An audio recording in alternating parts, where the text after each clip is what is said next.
వీక్షకులందరికీ నమస్కారం. అమరావతి రాజధానికి సంబంధించి ఒక బిగ్ అప్డేట్ వచ్చింది. అమరావతి రాజధానిలో ఇప్పటికే 70,000 కోట్ల రూపాయలతో పనులు జరుగుతూ ఉన్నాయి. మరో 4,000 కోట్ల రూపాయల టెండర్స్ పిలిచేందుకు కూడా సిఆర్డీఏ సిద్ధమైంది. అందుకు ఏపీ కేబినెట్ కూడా ఆమోదం తెలిపింది.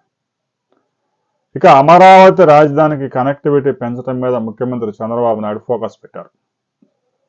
ఇప్పటికే సీడీ యాక్సెస్ రోడ్డుని ఉండవల్లి దాకా తీసుకువచ్చే కార్యక్రమం మరో 15 రోజుల్లో పూర్తి కాబోతా ఉంది.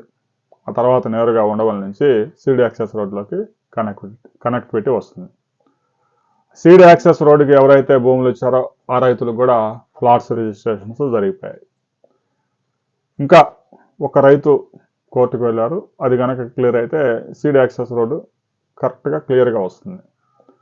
ఆ తర్వాత ఉండవల్లి సెంటర్ నుంచి మణిపాల్ హాస్పిటల్ వరకు జాతీయ రహదారిని కలిపే ప్రాజెక్టు 672 కోట్ల రూపాయలతో టెండర్స్ పిలిచారు. ఆ పనులు కూడా ప్రారంభం కాబోతున్నాయి.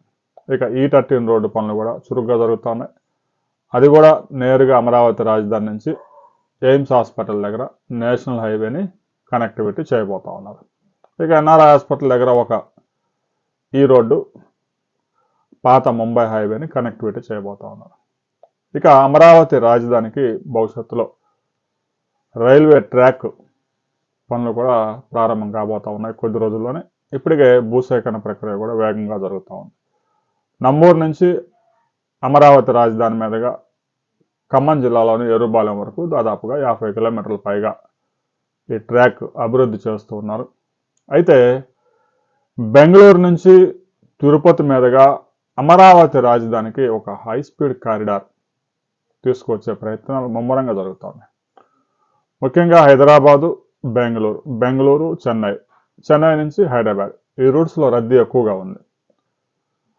డబల్ లైన్స్ ఉన్నా కూడా చాలడం లేదు, ఎందుకంటే గూడ్స్ ట్రైన్స్ ఎక్కువైపోయాయి. దీంతో మరో లైన్ హై స్పీడ్ కారిడార్ గంటకి 150 నుంచి 180 కిలోమీటర్ల వేగంతో వెళ్ళినా కూడా తట్టుకునే విధంగా కారిడార్ని డెవలప్ చేస్తున్నారు. దాదాపు ఈ 3 నగరాల మధ్య కారిడార్కే దాదాపుగా 2,40,000 కోట్ల రూపాయలతో ప్రణాళికలో డిపిఆర్ సిద్ధం చేస్తూ ఉన్నారు. అందులో అమరావతిని కూడా చేర్చే ప్రయత్నాన్ని ముఖ్యమంత్రి చంద్రబాబు నాయుడు కూటమి ఎంపీలకు అప్పగించారు. ఇప్పటికే ఈ విషయాన్ని కేంద్ర రైల్వే శాఖకి సమర్పించారు. అమరావతి రాజధానికి కూడా రాబోయే రోజుల్లో ప్రతిరోజు 1,50,000 నుంచి 2 లక్షల మంది కార్మికులు కానీ ఉద్యోగులు కానీ ఆ రైల్వే స్టేషన్లో దిగే అవకాశం ఉంటుంది. హైదరాబాద్ నగరం ఎలాగైతే, బెంగళూరు నగరం ఎలాగైతే, చెన్నై నగరం ఎలాగైతే ఐటీ రంగం వచ్చిన తర్వాత ఆ నగరాల్లో మార్పు స్పష్టంగా కనిపిస్తుందో, అమరావతిలో కూడా రాబోయే 5-10 సంవత్సరాల్లో స్పష్టమైన మార్పును గమనించవచ్చు.